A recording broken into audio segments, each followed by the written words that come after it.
بسم الله الرحمن الرحيم، الصلاة والسلام على النبي الكريم. السلام عليكم، مرحبا بكم في قناة مطبخ ليلى يحيوي. دائما مع تحضيرات حلويات العيد الفطر المبارك.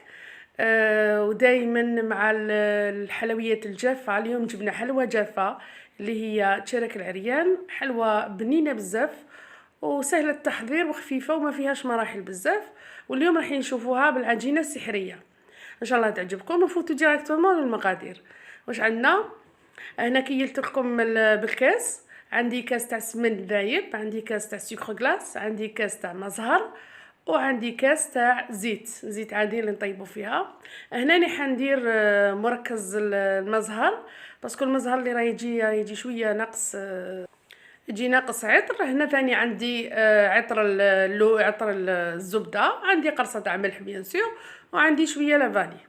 في جفنه راني حنخلط كامل المكونات اللي عندي. نبدا بسم الله بالكاس تاع الزيت. هنا بيان سور انت تقدري تتحكمي في المقادير، الا بغيتي كميه اقل تنقصي من تصغري في الكيل. حطيت الماء، حطيت المزهر، حطيت بليتو المزهر، الزيت، السمن الذايب، ونبدا نخلط في هذه المكونات السائله مع بعض حتى نحسها بلي تمزجت كامل مع بعض، ونبدا نضيف في المكونات الاخرى. هذه طريقه شويه جديده في التشاراك، ولا نقدروا نديروا هذه الوصفه في التشاراك في العرايش، لكن بيان سور ما نديروش سكر غلاس. هنا اني ضفت الكاس تاع السكر غلاس، فوالا، ونخلط مليح حتى نحس باللي كامل المكونات دخلت في بعضها. ونبدا ثاني نضيف. هنا راني حنخلط، فوالا، هنايا المغرف الصغيره تاع لافاني، ونخلط مليح حتى نشوفوا هذا الخليط ولا يبيض. ونضفت عطر الزبده هذه باش تعطينا شويه النكهه تاع الزبده، بنين بزاف شبه بهذا العطر، فوالا. ومن بعد نبدا نضيف الفرينه. هنا الفرينه ما عنديش كيل محدد، نبدا نضيف الفرينه ونخدم نخلط. بيان سور لازم تخلطي بصباعتك، ما لازمش تعجنيها، لازم تلميها فقط. وشاك فوا نضيفوا الفرينه ونشوفوا ونخلطوا حتى نحصلوا العجينه تكون رطبه ما فيهاش تشققات. هنا نعرف باللي العجينه تاعي راهي مليحه. ما زلت نزيد اشاك فوا نشوف العجينه الى صدتها فيها تشققات، نعرف باللي مازالت محتاجه فرينه. بيان سور الفرينه هنا لازم تكونوا مصيرينها مهويه، فوالا. كما راكم تلاحظوا مانيش تلك فيها، راني فقط اللم هنا باش نحافظوا على هشاشه الشراك تاعنا، فوالا. هنا مازال شويه، نعاود نضيف فقط بكميات قليله ونشوف، فوالا. نخلط ونشوف حتى نتحصل العجينه شابه خفيفه طريه، طريه بزاف، لكن من الافضل ما تخليهاش تريح بزاف، باسكو الا خليتيها تبدا تطلق في الزيت تاعها وتنقص شويه من الطراوه تاع الكاطو، فوالا. هنايا هاي وجدت لي، فوالا، تشوفوا هنا راهي رطبه ما فيهاش تشققات، معناتها بلي العجينه تاعي راهي واجده باش نخدم بها. هنا نغلفها ونحطها فقط تريح دقائق لطول اللي نوجد الحشو تاعي. في الحشو واش عندي 3 كيلات تاع كاوكاو مرحي، عندي كيله ناقصه ولا كيله قربع تاع سكر غلاس، سكر كريستاليزي، وعندي مغرف ولا نص مغرف كبيره تاع سمن، وعندي صفار تاع حبه بيض. هذا الصفار تاع حبه بيض والسمن هما اللي يخلوا العقده تاعي تقعد طريه حتى لمده شهر.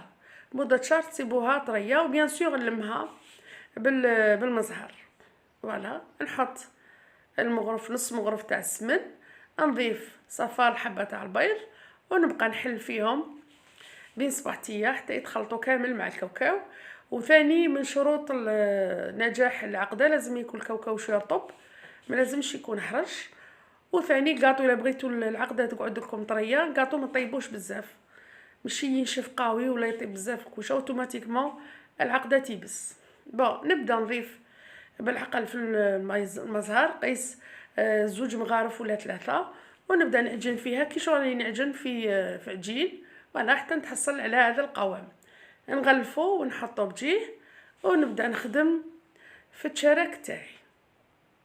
بيان سور راني حنوزن الحبه تاع التشراك. وانت الا ما عندكش ميزان تقدري ديري عينك ميزانك، لكن الا توزني يجوا كامل حبات التشراك كيف كيف وعندهم نفس الشكل ونفس الميزان. بون هنايا يعني وزنتهم.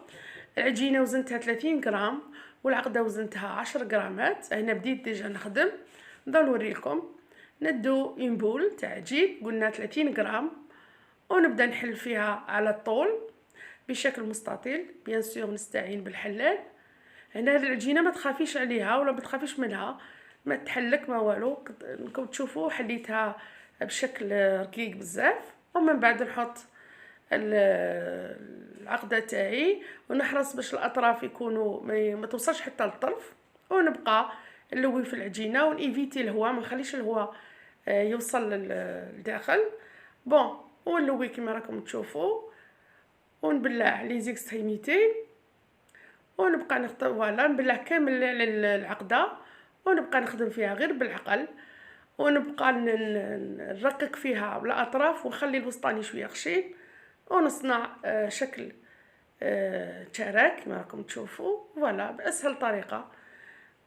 فوالا شوفوا الحبات كامل يجوا كيف كيف نفس الشيء. نعاود قدامكم وحده نحلها على شكل مستطيل. نستعين بالحلال. فوالا ونحط الحبوش الصغير تاعي تاع العقده تاع الكاوكاو او ميليو في الطرف، ونستعين بالكوبات. فوالا وهنايا نضغط شويه باش ما يقعدش الهواء على الداخل. فوالا ونلوي ونبلع لي زيكستريميتي ونضغط على الاطراف ونخلي الوسط شويه خشين باش نتحصل على الشكل تاع التشراك. بيان سور الفوغ هنا نشعلاتو على 180 درجه، ما تشعلوش الفوغ سخون بزاف لان العجينه هشيشه وما تحملش النار قويه.